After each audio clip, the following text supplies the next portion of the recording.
Boa noite a todos. Vamos dar início, então, pontualmente às 19 horas, ao nosso 11º webinar da Associação Mineira de Psiquiatria, com um tema importantíssimo hoje de impactos psíquicos da pandemia. Nós teremos hoje ilustres colegas e amigos, o Dr. Júlio Dutra, que nos fala do Paraná. O Dr. Júlio é psiquiatra, titular pela Associação Brasileira de Psiquiatria e é o atual presidente da Associação Paranaense de Psiquiatria. O Dr. Tiago Rodrigo, que é também psiquiatra e atua no NAVES, da UFMG. E a doutora Cristiane Ribeiro, que também é psiquiatra, nossa associada da Associação Mineira de Psiquiatria também, e que atualmente faz o doutorado lá na Universidade Federal de Minas Gerais. Antes de dar início, de passar a palavra aos nossos palestrantes, já de antemão agradeço a presença de todos, né, os nossos palestrantes, a nossa debatedora, a doutora Cristiane, e a todos que nos assistem hoje. E lembrar da nossa Jornada Mineira de Psiquiatria, que se inicia na semana que vem, no dia 3 de setembro. A nossa Jornada Mineira de Psiquiatria é das mais tradicionais do Brasil. Como eu digo sempre, a primeira Jornada Mineira de Psiquiatria antecedeu o primeiro Congresso Brasileiro de Psiquiatria. Então, a Psiquiatria Mineira, né? A Associação Mineira foi fundada em 1958, é das fundadoras da psiquiatria moderna brasileira.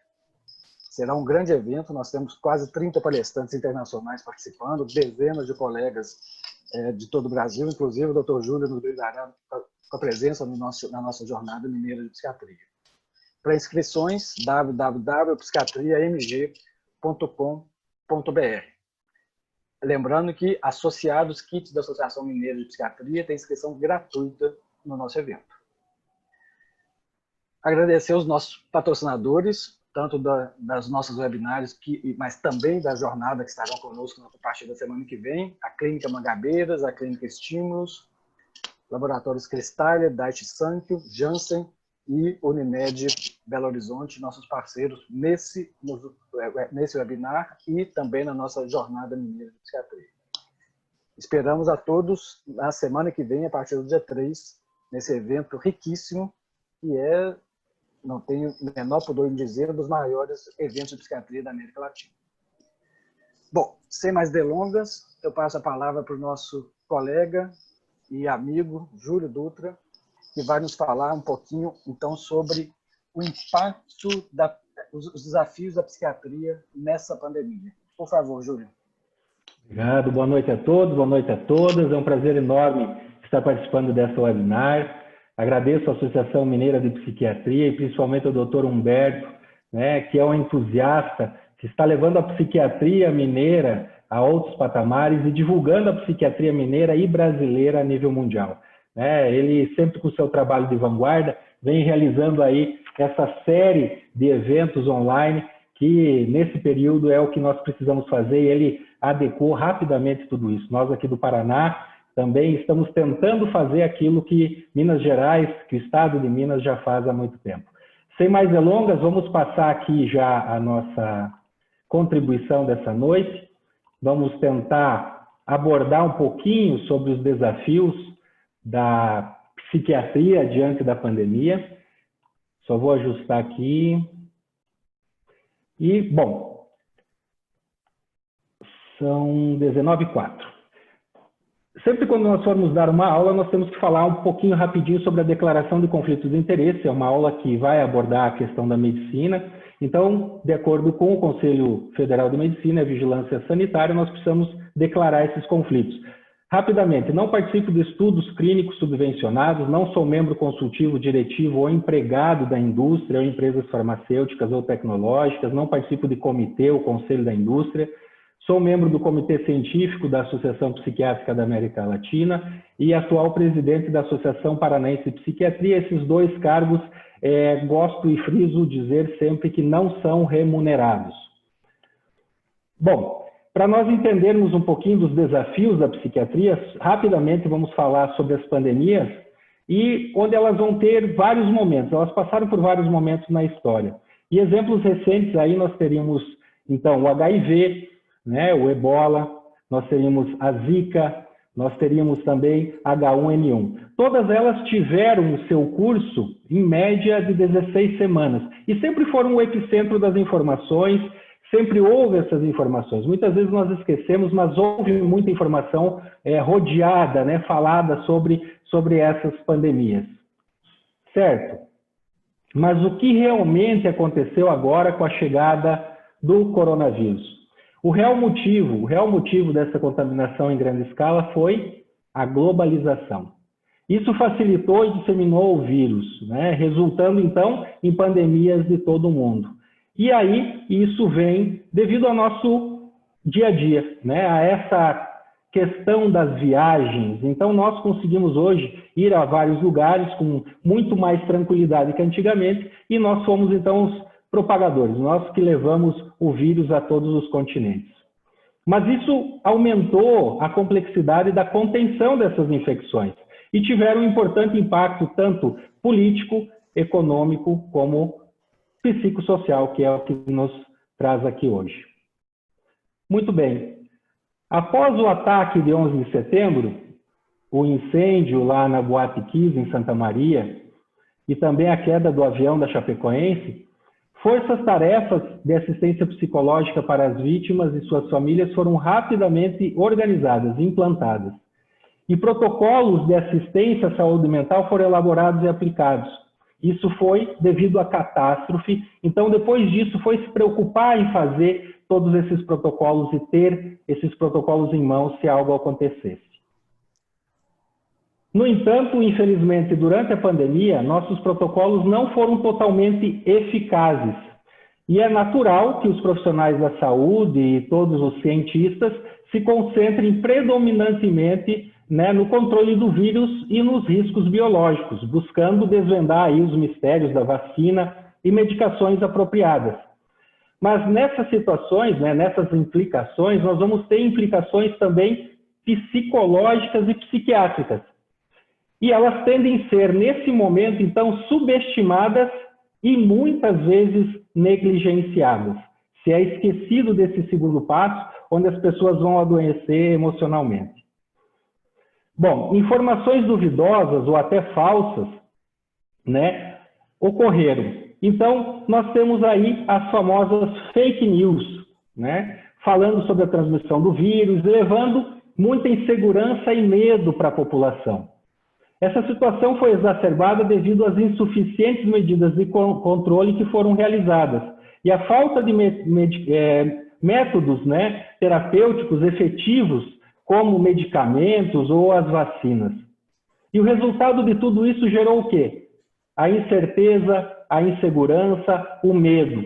Isso teve consequências em diversos setores e com uma implicação na nossa rotina diária, ocasionando o quê? Uma séria dor de cabeça, né? Porque atacou diretamente a saúde mental da população brasileira e, por não dizer, no mundo. Diante desse cenário, será que existe uma pandemia de medo, de estresse, associada a essa pandemia do Covid-19? E para que nós possamos entender essas repercussões psicológicas e psiquiátricas, nós precisamos analisar as emoções humanas que estão envolvidas. E aqui nós separamos apenas duas. Então nós temos o medo. Em uma pandemia, esse medo aumenta os níveis de ansiedade e de estresse em todos nós. Isso intensifica os sintomas daqueles que já têm uma predisposição psiquiátrica existente. Ou seja, aquelas pessoas que não apresentavam sintomas da doença, agora estão adoecendo. E as que já estavam doentes, elas têm uma tendência a terem recaídas e piorarem. E sobre a ansiedade? A ansiedade é inerente do ser humano, ela faz parte da vida de todos nós. Ela pode ser considerada, né, naturalmente saudável até um limiar basal, mas passando disso vira patologia. É ela que nos auxilia a ter pontualidade, para estar aqui nesse momento. E é uma questão que a ansiedade nos leva a uma preocupação, a situações que nos deixam muito ansiosos e preocupados, porque são situações que nós estamos convivendo de risco. E o problema desse estado de risco e a ansiedade como um todo, ela surge e tem uma demanda muito excessiva no nosso dia a dia. E as pessoas acabam se preocupando demais. E o que nos preocupa é quando elas começam a ver perigo, né? E elas veem medo e apreensão diante de toda essa situação. E aí isso nos deixa muito preocupados. Então vocês veem que as coisas vão acontecendo no decorrer do tempo e tudo vai surgindo. Muito bem. As pandemias anteriores, elas demonstraram que nós tínhamos um impacto psicossocial e econômico, né? E que elas podem durar, as pandemias, elas podem durar e ter mais tempo de prevalência do que dentro da área emocional, da saúde mental, do que a própria pandemia. E é isso que nos preocupa, essas sequelas deixadas, então, pela Covid-19. Mas, além de um medo concreto da morte, a pandemia tem implicações em outras esferas e todos nós as conhecemos. Rapidamente, organização familiar, fechamento das escolas, os fechamentos das empresas, os fechamentos de locais públicos, as mudanças nas rotinas diárias, tanto no trabalho como na vida social, como dentro das nossas próprias casas. E isso tudo vem acompanhado principalmente do isolamento social, que nos leva a esse sentimento de desamparo e de abandono. Então isso nos preocupa muito, né? As pessoas estão adoecendo e estão tendo esse desamparo, essa sensação de abandono. E estudos nos mostram que pacientes infectados com Covid ou com suspeita da infecção, eles podem sofrer intensas reações emocionais e comportamentais, né?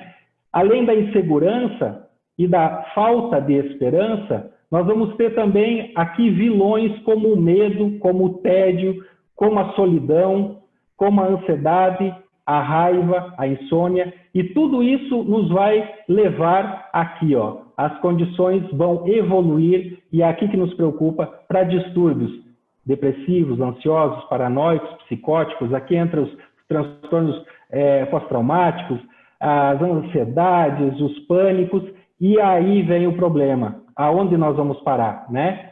O suicídio, que nós vamos ter que abordar muito agora, todos os dias nós temos que abordar durante o ano, mas agora principalmente Setembro Amarelo. Não vou me ater ao suicídio porque não dá tempo, vamos seguir em frente.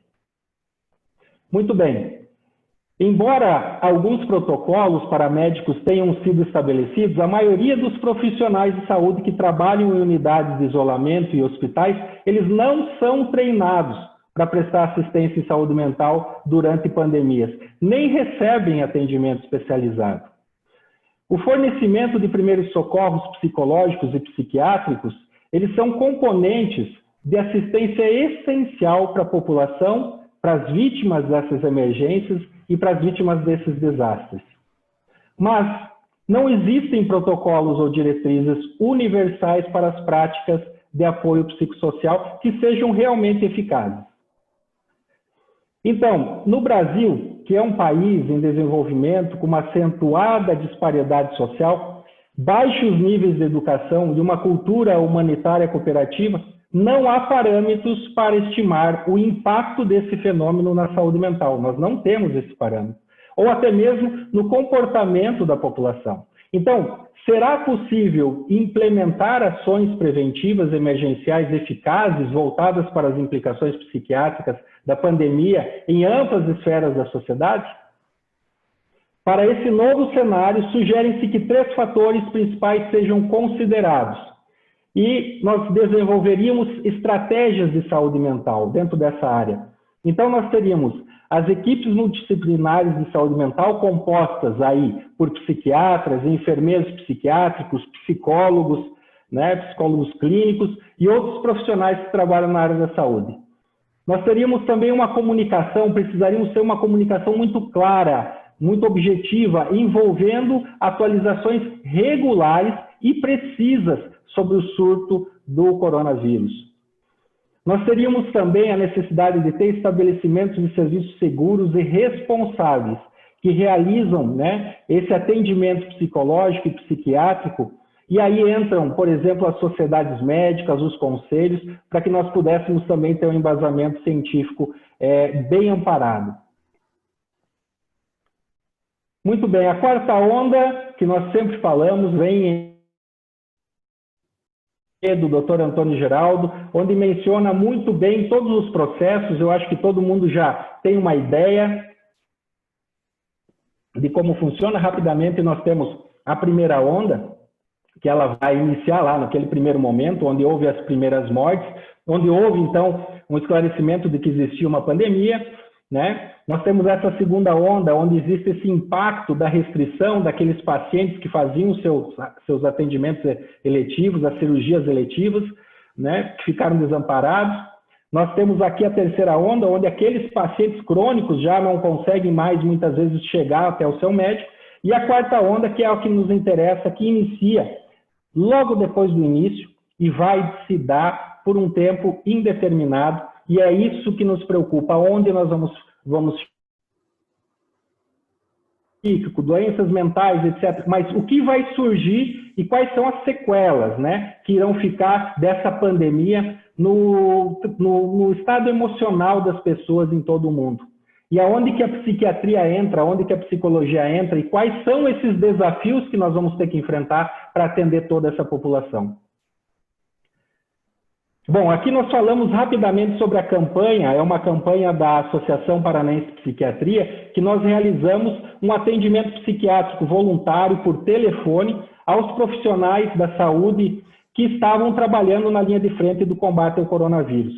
E nós fizemos durante 3 meses essa campanha, nós atendemos 138 profissionais de saúde, esses 138 foram atendidos por 64 psiquiatras voluntários do Paraná, se voluntariaram, deram de si para contribuir. Esses 138 pacientes, ou melhor, né, colegas de profissão, eles foram atendidos inúmeras vezes pelos psiquiatras, então foram vastos atendimentos, e depois, cada um que teve que ter uma demanda para dar seguimento foi encaminhado para um colega voluntário no estado do Paraná. E dentro disso nós tínhamos aí, então, 63 médicos, para terem uma ideia, 28 equipe técnica, etc. Mas o que chama atenção é que a metade eram profissionais médicos que estavam desamparados, com medo, e todo aquele medo inerente daquela pandemia. E quantos médicos nós não perdemos durante essa caminhada? Então, a nossa classe precisava desse apoio, precisa desse apoio como sequência. Rapidamente, os dados, uma média de idade dos profissionais, entre 20 e 40 anos se baseavam, né, todos os profissionais envolvidos que nos procuraram para atendimento. O diagnóstico, os relatados pelos profissionais, 73 deles tinham ansiedade, 46 deles já estavam com quadros depressivos. E que faziam uso de algum tipo de medicamento, a metade já fazia, quase a metade já fazia uso de algum tipo de medicamento para algum tipo de transtorno. Muito bem, o que nós precisamos pensar sobre essas conclusões que nós queremos dizer? Então, como os custos econômicos associados a esses transtornos mentais são altos, a melhora das estratégias de tratamento de saúde pode levar a ganhos tanto na saúde física quanto no setor econômico. Isso tem que ficar em pauta. Nós temos que demonstrar que esse ganho a médio prazo é enorme. Em conjunto com as ações para ajudar pacientes infectados e em quarentena, devem ser desenvolvidas estratégias e grupos específicos, incluindo aí, então, os profissionais de saúde diretamente expostos pela Covid e com altas taxas de estresse. E é extremamente necessário implantar políticas públicas de saúde mental em conjunto com estratégias de respostas a essas pandemias, epidemias, antes, durante e após o evento. Por isso que eu digo que muitas vezes elas são negligenciadas e esquecidas. Psicólogos, psiquiatras, assistentes sociais devem estar na linha de frente com um papel de liderança nas equipes de planejamento e gerenciamento das emergências. Somos nós, profissionais da área da saúde, que saberemos desenvolver. E é isso que eu sempre falo. Se nós tivéssemos um psicólogo, um psiquiatra em cada hospital ou cada local de atenção, né, desses fluxos da Covid, de tratamento da Covid, para amparar, primeiramente, as equipes multidisciplinares que lá estavam, que lá estão trabalhando, amparar psicologicamente esses colegas e, claro, amparar aqueles pacientes que tanto precisam, que procuram. Bom, os protocolos de assistência, como os usados em situações de desastre, devem cobrir áreas relevantes para a saúde mental, tanto individual e coletiva da população. E assim, é urgentemente necessário um aumento do investimento em pesquisas e ações estratégicas para a saúde mental em paralelo com os surtos infecciosos. E nossa conclusão é que não estamos de forma alguma preparados para o caos e que não devemos nos preocupar apenas quando estivermos diante deles. Seria isso, doutor Humberto, bem resumidamente no tempo que me coube. Obrigado. Muito obrigado, Júlio. Excelente, como sempre. É curioso notar que justamente nesse período que a nossa população vai precisar mais, eles fecham serviços de saúde mental. Exatamente. Nos entristece demais isso, doutor Humberto. Exato. É uma lástima. Nós vamos ter tempo de discutir. Eu já passo a palavra para o nosso colega, amigo, doutor Tiago Rodrigo, que vai falar sobre outro aspecto importante desse momento de pandemia, que é a questão do uso de álcool e substâncias nesse momento. Por favor, Tiago.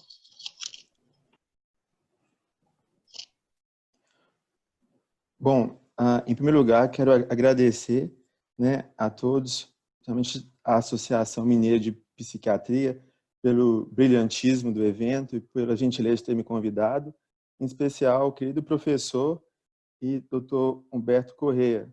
É muito legal quando a gente sai, né, de uma esfera de aluno e tudo, e tem importantes pessoas, né, como colega e amigo de trabalho. Então, obrigado pela gentileza, professor Júlio. Foi maravilhosa a sua palestra, né? Aprendi muita coisa aqui. Então, a gente está andando juntos para poder auxiliar a nossa querida população com relação a essa pandemia, que é algo que está sendo tudo novo para todos nós, né?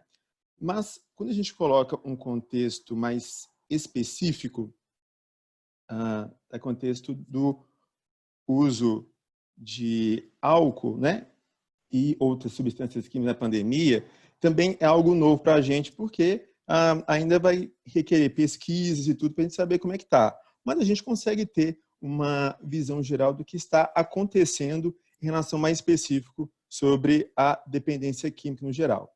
Esses são meus conflitos de interesse. E a pergunta que não quer calar, né? A ordem de isolamento social pode fazer com que aumente o consumo de substâncias químicas? A gente sabe que temos um contexto multifacetado no Brasil, né? Então, temos um contexto sociocultural, religioso. Aqui, a gente, se está feliz, bebe, se está triste, bebe. Então, temos a questão de cultural de podermos sempre utilizar, seja uma substância lícita, né? Como se bem cigarro, o álcool, e também a gente sabe que, tristemente, também temos as substâncias ilícitas envolvidas nesse contexto, nessa cultura de vários lares, várias famílias.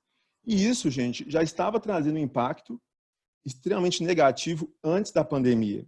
Então, a gente sabe que a dependência química é algo extremamente difícil, né, da gente tratar. A gente sabe que isso envolve políticas públicas. Então, assim, é algo que gera um caos. Com a ação dessa pandemia, é algo que nos preocupa muito, mas muito mesmo. Por quê? Porque quando a gente tem uma mudança abrupta, né, e de repente fecha-se, né, aquela liberdade, mas pode vir todo mundo trancado em casa. Como é que as pessoas que estão, né, são dependentes químicos ou têm alguns transtornos psiquiátricos que têm como comorbidade de aumentar, né, a possibilidade dessa pessoa poder ter a dependência química? Como é que fica isso nessas questões? Então, a gente tem que pensar muito sobre isso, desses impactos, que a gente talvez não tenha nem ideia do que está acontecendo em cada lar acontecendo com cada família com relação à dependência química. O Brasil já é considerado um dos países mais ansiosos no mundo e também recentemente, né, uma pesquisa falou que ele também é o país que tem uma certa incidência e prevalência de transtornos ansiosos devido ao Covid-19. Quando a gente pensa a questão do álcool, que seria a substância lícita mais consumida, a gente tem algo muito enraizado. A gente tem uma cultura com relação que passa de pai para filho, de que é algo que gera um certo status. Há a questão também, né, de vinculação com relação a status, a mulheres, enfim, tem toda uma propaganda por detrás dessa questão de induzir, né, a questão do consumo. Ainda temos as empresas que são muito fortes com relação ao álcool. Sabemos que os malefícios, né, do álcool estão hoje, não se considera que tem que beber em muita quantidade para poder ter problemas. Poucas quantidades, né, poucas doses já pode ser o suficiente para poder gerar problemas como câncer, tá? A gente tem a questão do álcool que ele não atrapalha somente o indivíduo, ele atrapalha também o social. Nós tivemos relatos de o número de alterações comportamentais das pessoas nessa pandemia, aumento de violência doméstica, aumento de separações. E a gente sabe que o álcool ele pode promover alterações, né, comportamentais com relação ao seu uso nocivo e ao uso abusivo. Então, nós temos vários problemas decorrentes a ele que gera problemas físicos de curto, médio e longo prazo e questão também do social. Então, tem algumas pessoas, eu estava tentando pesquisar algo mais recente sobre essa questão da venda e tudo, as empresas que têm, né, fabricado, principalmente cervejas, elas têm aumentado a sua produção, né? Ou seja, o consumo nessa pandemia aparentemente tem sido alto, tá? Se a gente sabe que muitas pessoas utilizam o álcool como se fosse, às vezes, em alguns momentos, como remédio, com relação às frustrações. A gente sabe que o padrão, esse contexto social que o Dr. Júlio trouxe, essa época de caos, de incerteza, isso levou muito à questão de desemprego, tá? Frustrações. E muitas pessoas, principalmente do homem, que às vezes tem uma dificuldade muito grande do desabafo, do expor seus sentimentos, muitas vezes pode chegar ao quê? A aumentar, se já fazer uso, né, do álcool, aumentar para o quê? Tentar trazer uma paz, um certo alívio, mas isso, de um modo crônico, poder gerar problemas ainda maiores. Então, a questão do álcool é uma questão ainda séria, que a gente já estava com uma dificuldade disso antes da pandemia, e agora a gente não tem ainda um padrão geral do que pode ter piorado, tá? Mas nós temos que ficar muito atentos a isso, porque isso está aumentando cada vez mais. Nós precisamos de ter medidas políticas públicas, um acesso melhor à questão da saúde, na questão do combate ao alcoolismo, que está enraizado em diferentes faixas etárias e trazendo bastante prejuízos para a população e para a família. E, consequentemente, aliado com o que o Júlio falou, isso pode onerar também os gastos públicos. As drogas, né? Apesar da gente não vincular a questão do álcool, né? A gente geralmente fala álcool e outras drogas, mas a gente tem essa sensação, né, de que é muito separado, mas também que o álcool é uma droga, né? É uma coisa que pode causar problemas sérios. E quando a gente refere-se ao uso de drogas no geral, podemos colocar o que seja mais frequente, né? Então temos a maconha, que é a droga ilícita mais consumida no mundo, né? A cocaína e o crack seriam um dos mais representativos, tá? Isso gera, gente, problemas bastante graves. Nós temos esse contexto caótico, problemas respiratórios, né? Então a gente sabe que a forma com que a pessoa ela utiliza algumas drogas, isso pode fazer o quê? Fazer com que aumente ainda a possibilidade dela pegar, né, até a infecção pelo Covid-19, levando a uma gravidade da situação. E o álcool também, tá? O álcool pode, muitas vezes, diminuir a questão, né, do sistema imunológico, causando, né, determinados problemas que pode fazer com que essas pessoas se tornem ainda mais graves quando, por acaso, ela pega a infecção pelo Covid. Então, o sistema imunológico de uma pessoa que usa drogas, a questão pulmonar, ela pode estar comprometida podendo levar até ao óbito dessa pessoa nessa época de pandemia.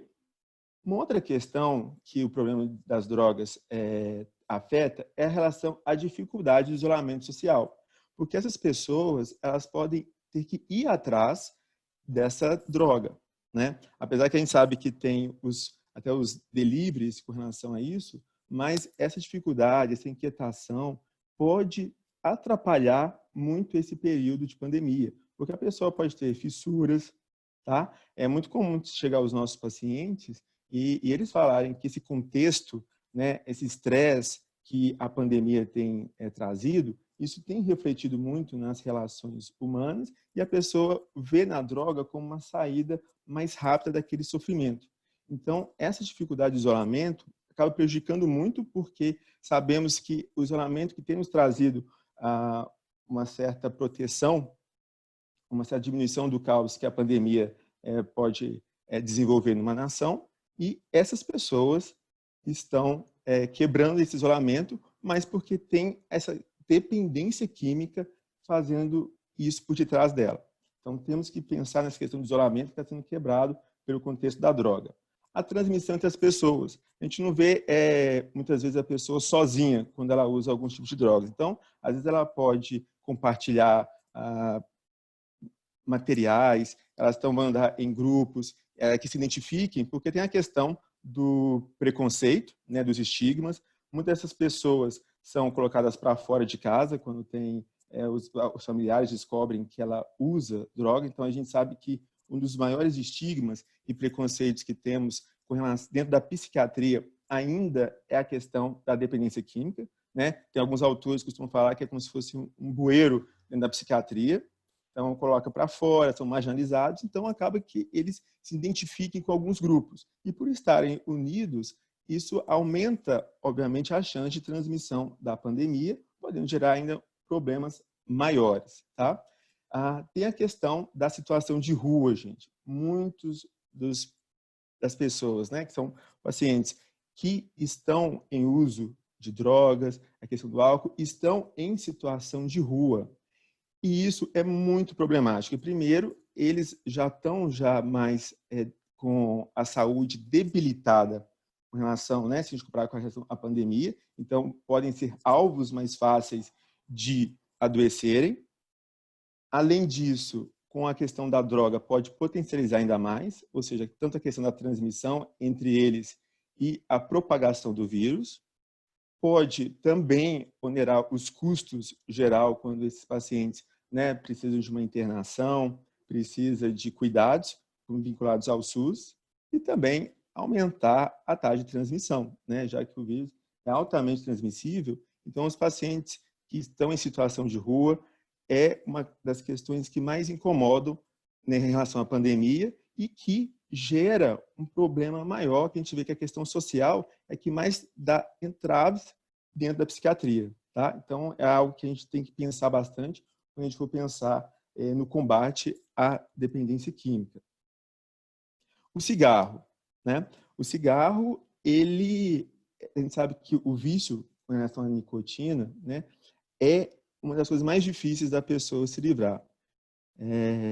A gente sabe que antes tinha a questão do glamour, né? Aqueles filmes, então muitas das pessoas acham que era muito chique poder fumar e tudo, e até que hoje a gente tem políticas mais pesadas com relação às empresas que fabricam cigarro. Hoje tem uma questão de uma propagação de que o cigarro realmente faz mal. A própria embalagem do cigarro vem com relação, né? Ela vem a marca na frente e atrás, mostra às vezes uma foto de alguém que está passando por algum problema decorrente ao cigarro. Então, já gera um certo receio, já gera um certo espanto e acaba problematizando mais a situação e fazendo que a pessoa pense duas vezes com relação ao cigarro, a questão de fumar.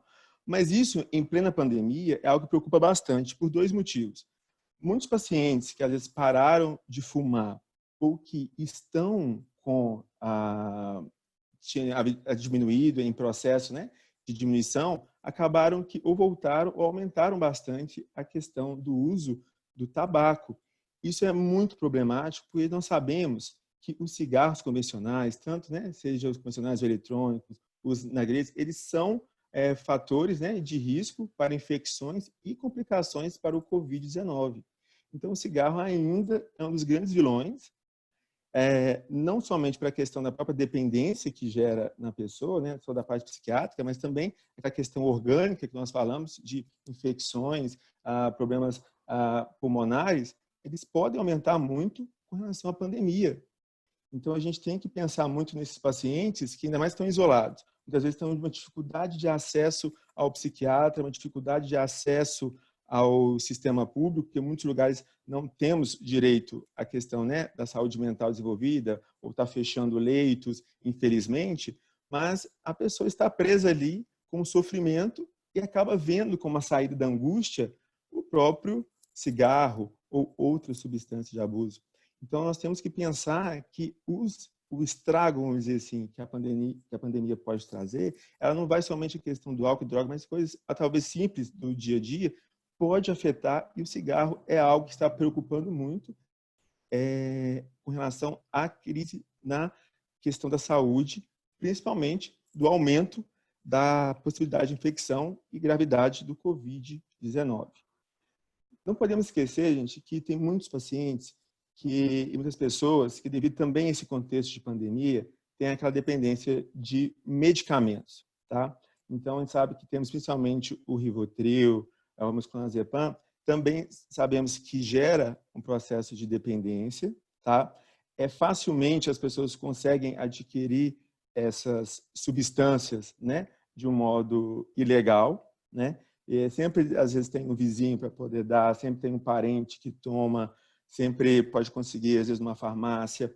Então, a questão da automedicação, do uso dessas substâncias de uma maneira irresponsável, sem a prescrição, o acompanhamento médico, também está sendo, infelizmente, muito praticada, porque nesse período, né, de pandemia, desemprego, tudo, gerando essas alterações no organismo, como medo, como angústia, a insônia, né, que a insônia tem assolado muitos brasileiros, então é algo fácil para poder tirar um pouco da angústia, para poder tirar um pouco desses sintomas ruins que podem ser o reflexo da pandemia. Muitos têm tido um abuso de medicamentos e isso pode trazer complicações graves. Sabemos que um medicamento que ele não é prescrito para alguma doença, ele pode gerar problemas orgânicos e uma dificuldade depois da pessoa ficar livre, tá? Então, a questão da dependência medicamentosa, que é muito fácil da pessoa poder adquirir, isso também tem preocupado com relação à saúde como um todo.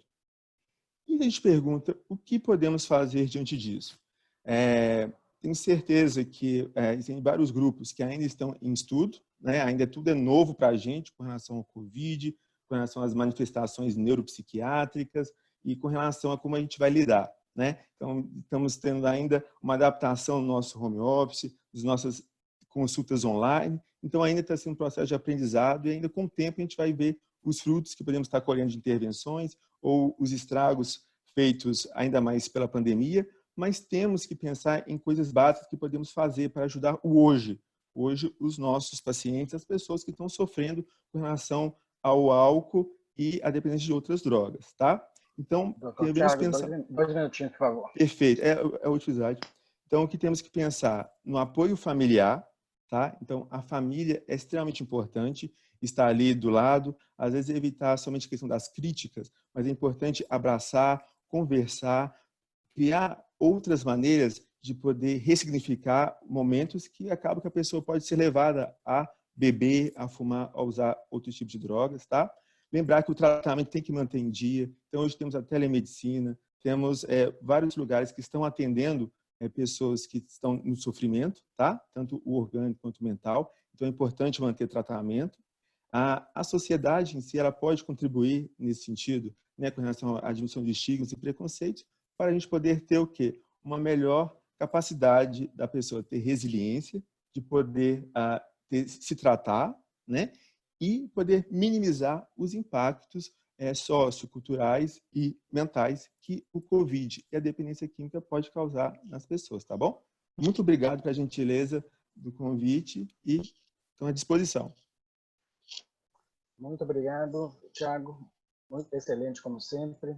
É um tema muito relevante. Esses dias eu estava lendo um estudo da Nielsen. Eles observaram um aumento de 55% das vendas de bebidas alcoólicas no mês de março nos Estados Unidos em relação a março de 2019. Então, não é pouca coisa, 55% a mais. Né? Muito. Então, teve uma contratação de funcionários nas empresas do Brasil também, professor. Ou seja, de funcionários serem bem a crise. Exatamente. Aliás, no Triângulo Mineiro, quem precisar de emprego, a cervejeira que está se abrindo lá está precisando de 700 novos funcionários.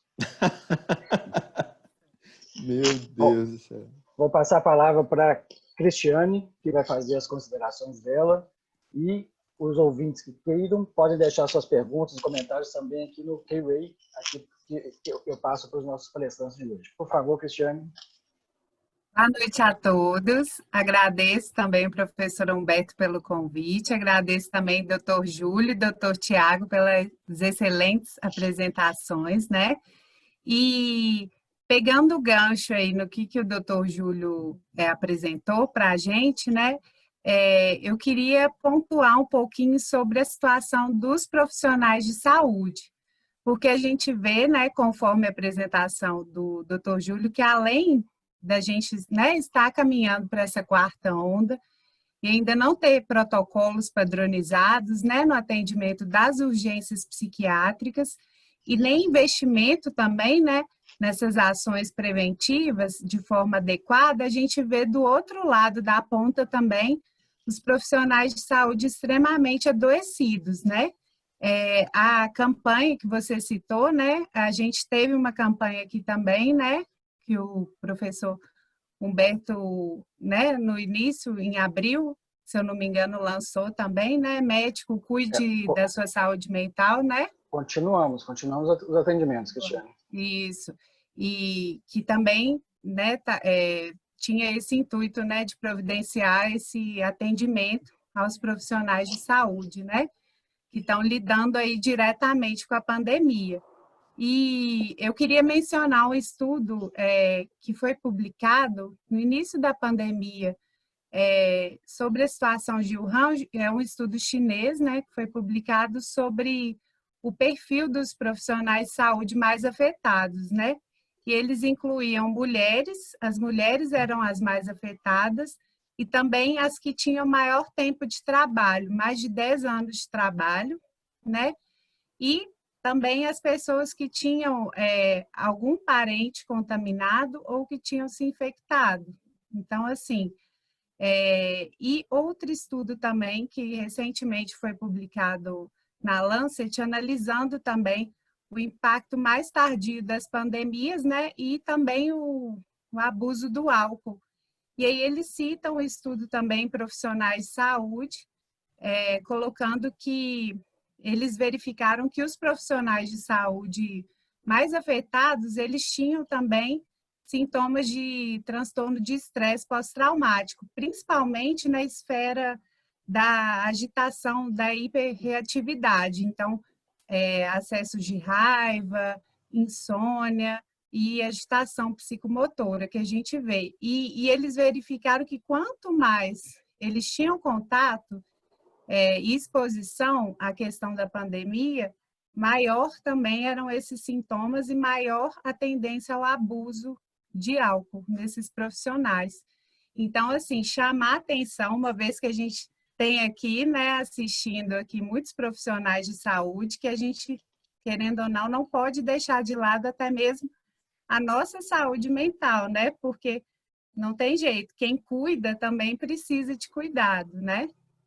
Então, queria fazer essa pontuação. E assim, e como que vocês têm visto também isso presente também na clínica de vocês? Posso responder? Na realidade, eu visualizo uma questão chave, né? Nós já somos, antes da pandemia, uma classe totalmente vulnerável, totalmente propensa a adoecer, né? E aí vem todo esse processo e nos larga uma responsabilidade total. O médico e vira herói da noite para o dia. Até então, já era uma classe que estava sendo excluída pelas grandes massas, digamos assim. E nós nos tornamos, então, aí os protagonistas de uma nova história. Maravilha. Mas com ela vem todas as responsabilidades e o adoecimento. Interessante na nossa campanha, rapidamente, para contemplar, é dizer que muitos profissionais nos procuravam, muitos médicos, e diziam assim: eu tenho o meu colega psiquiatra aqui do lado, eu posso procurar ele para ser atendido, mas eu estou buscando vocês porque eu não quero ir lá falar para o meu colega psiquiatra e nem desencorajar ele diante de tudo que nós estamos passando. Então, eu não posso demonstrar para ele minha apreensão e meu medo. Então, veja a que ponto que chega. Então, nós estamos totalmente vulneráveis ainda. E é dentro disso que é um dos desafios da psiquiatria. Buscar medidas que realmente venham de encontro àquelas necessidades, porque outras pandemias virão. E nós temos que estar preparados. Isso. Então, perfeito, Júlia. Eu também concordo com isso. Eu sempre falo, eu brinco que nós médicos, né, nós estamos sempre atrás de um burnout, né? Então, a questão, né, dos estresses, da gente, principalmente quem está iniciando a carreira, vida de plantões e tudo, acaba gerando problemas maiores, né? Então, a gente tem que tomar um cuidado, porque eu sempre falo, né? Água demais mata a planta. Então, a gente tem que tomar esse cuidado, tem que nos vigiar, cuidar de nós, até para poder oferecer, né? A gente não pode nunca oferecer algo que não temos. Se não temos a nossa saúde mental, a gente não pode também oferecer para o outro. Eu acho importantíssimo a gente aproveitar esse momento, né? Às vezes de pandemia, a gente poder refletir, né? Não somente no caos geral, mas também o nosso caos interior também. Se a gente está bem consigo, né? Conosco, familiares, para a gente poder estar oferecendo algo de qualidade para a população. Dada a quantidade também de erros médicos, né, de problemas, né, que podem estar associados com esse burnout, né, mencionado aí pelo Dr. Tiago. Então, assim, de talvez até mesmo estratégias mais voltadas para essa população, né, que vai. E outra pontuação também que eu achei interessante foi mencionada pelo Dr. Tiago, né, sobre a questão do aumento de substâncias de modo geral, e ele citou também a questão da medicação, né? E quando ele falou também tanto da medicação quanto do álcool, né, me chama um pouco de atenção que às vezes as pessoas elas não valorizam tanto esse aumento do uso, né? Às vezes, quando a gente fala de dependência química ou droga, né, passa pela cabeça talvez as drogas crack, cocaína, e querendo ou não, o álcool é uma droga social, barata, né, que está disponível em qualquer lugar, qualquer pessoa compra, né? Hoje em dia, pelos aplicativos de delivery, a gente percebeu que diminuiu ainda mais a questão, né, desse controle nas vendas, né? E que tem aumentado de forma intensa também e que acaba prejudicando, né, e influenciando esse aparecimento aí de sintomas depressivos e ansiosos nesse período, né? E a medicação, a gente também cai nesse grupo de risco que eu comentei com vocês, né, de querendo ou não, o médico pode se automedicar. Eu recebi diversas mensagens de colegas médicos, alguns até falando que estavam com falta de ar, se poderia ser ansiedade, com medo de estar contaminado. Então, mas é aquele jeito, né? Um pouco, eles, claro que eu nem poderia atendê-los, porque são meus amigos, né? Mas é aquela dificuldade de procurar ajuda quando é necessário, né? Eu tenho uma questão com os médicos que eu não sei, eu acabo atendendo muito os profissionais médicos, né? E eu sempre falo para eles que a primeira barreira é sentar na minha frente. Vamos sentar aqui e vamos conversar. Você já venceu 50% só de estar sentado aqui. Agora vamos lá e vamos relaxar. E eu vou te olhar como qualquer outro paciente meu. Então eu vou falar para você como eu falo para qualquer outro paciente meu. E isso é bom. Por quê? Eu noto no meu dia a dia, no consultório, que eles querem ser também acolhidos, eles querem ser visualizados como seres humanos, não como médicos. E como eles têm um convívio diário com os médicos, o ortopedista vai lá no outro ortopedista, conversa, etc. Quando ele senta na tua frente, no teu consultório, você tem que aproveitar essa oportunidade e botar ele no lugar de um ser humano. E dizer para ele o quanto que ele é importante, não como médico, mas como ser humano. E aí que vem os bons resultados. E aí a gente consegue interpretar, porque 100% dos que eu atendo já tentaram inúmeros medicamentos sem sucesso. E fazem uma balbúrdia, não tem muito conhecimento da farmacologia, né, das medicações, e eles fazem algo assim que é terrível mesmo para a saúde. Mas quando eles sentam na tua frente, eu acho que fica o recado para todos que estão nos vendo. Se um colega médico sentar, senta com ele, mas na tua frente, com todo o carinho do mundo, e traz ele para o lado humano, desarma ele, tira ele, né, do estar médico e coloca ele no estar ser humano. É isso que vale a pena. Isso. Acho que isso acaba sendo uma questão muito cultural também, né? De achar que a gente pode tudo, que né, somos impassíveis, e isso é uma tragédia, né? A gente sabe que isso atrapalha muito. Então, acho que o início deve ser a gente quebrar o nosso próprio estigma e preconceito com relação a isso, né? De que a gente pode adoecer, e não é tão incomum se a gente pegar, muitas vezes, até a própria graduação, né, do curso médico, a gente vê questão de festas e tudo, regado muitas bebidas e tudo, então já é algo disseminado, né? Chegamos a ter um absurdo de ter jogos etílicos, né? Ou seja, isso já está fazendo parte como se fosse algo cultural, como se fosse algo positivo, né? Algo passado de pai para filho, a questão social e tudo. Então isso atrapalha muito. Quando chega uma época dessa com a pandemia, tudo, uma gravidade, às vezes as pessoas podem, né, o medo de falar que tem um adoecimento mental, porque temos estigma com relação ao psiquiatra, a pessoa pode se refugiar no álcool, né, em outras drogas, e isso gerar um sério problema, e quando chegar até nós, geralmente pode estar um caso ainda mais grave. Então, começar essa questão da estigmas e preconceitos, acho que tudo pode começar daí, para poder a pessoa entender que ela precisa de ajuda e que precisamos ver, como a Cristina falou, que ela reforçou, a questão do álcool é uma droga. Por mais que coloquem enfeite, por mais que coloquem, é uma droga. Então, tem que ter um cuidado com relação a isso, principalmente nós médicos que estamos nessa linha de frente.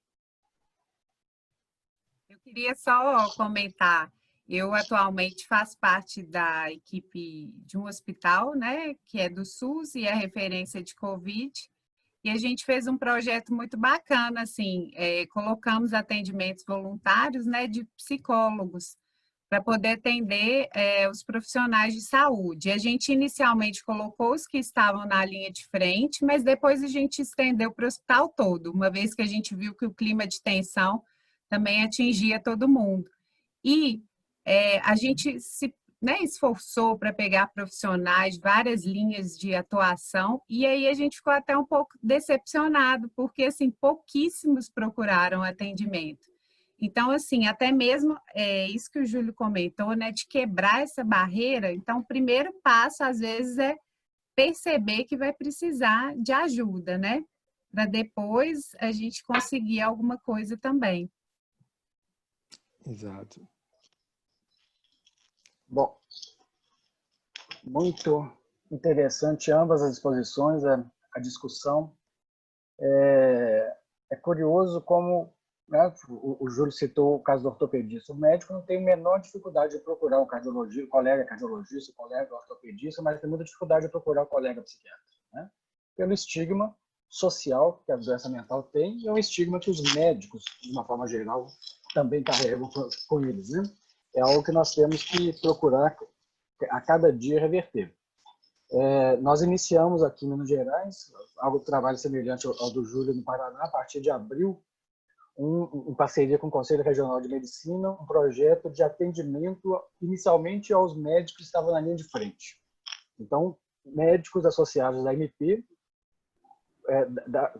davam consultas online voluntariamente para esses colegas espalhados por todo o estado de Minas Gerais que precisavam de um atendimento médico-psiquiátrico, né? E depois nós expandimos não só para os médicos na linha de frente, mas para os médicos em geral. E continuamos esse trabalho aqui em Minas Gerais, essa parceria Associação Mineira de Psiquiatria e o Conselho Regional de Medicina, né? Mas, apesar disso, eu tenho certeza que muitos colegas que precisavam, né, que precisam, não procuraram ajuda ainda, né? Então, quem precisar, quem colega que precisar dessa ajuda nesse momento, estamos ainda à disposição. E os colegas psiquiatras que também queiram se voluntariar, estamos recebendo novos voluntários para esse trabalho, né, que eu acho que é muito importante. O psiquiatra não necessariamente está na linha de frente, apesar de que vários estão, né, mas nós temos também esse papel de, na retaguarda, ajudarmos os colegas que estão. Então, faz parte, eu acho, da nossa missão, né, enquanto médicos.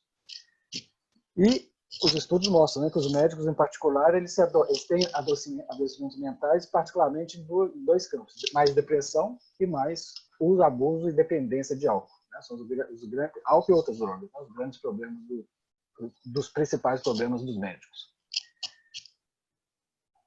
Tem um comentário aqui. A doutora Adriana Meira fazendo um comentário. Eu sou voluntária psiquiátrica, boa experiência. Adriana Meira, nossa colega. A doutora Silvia Pelais, do Uruguai. Muitas graças. Os nossos webinários, né, têm atingido pessoas de vários países diferentes. No webinar de hoje, nós temos colegas da Bolívia, Colômbia, Espanha, Estados Unidos, Moçambique, Portugal e Uruguai nos assistindo, e de vários estados brasileiros. Né? Diante desse sucesso, nós continuaremos com os nossos webinários. Então, na semana que vem, nós já temos o próximo webinar programado, já dentro do Setembro Amarelo, que vai ser o título Setembro Amarelo, a depressão e o seu tratamento na pandemia, com o colega de Belo Horizonte, Gustavo Ruas, que vai falar sobre o impacto desse tratamento nesse momento, e os colegas Gislaine Alves, de Montes Claros, e Pedro Collin, de Governador Valadares, que vão fazer o debate na semana que vem.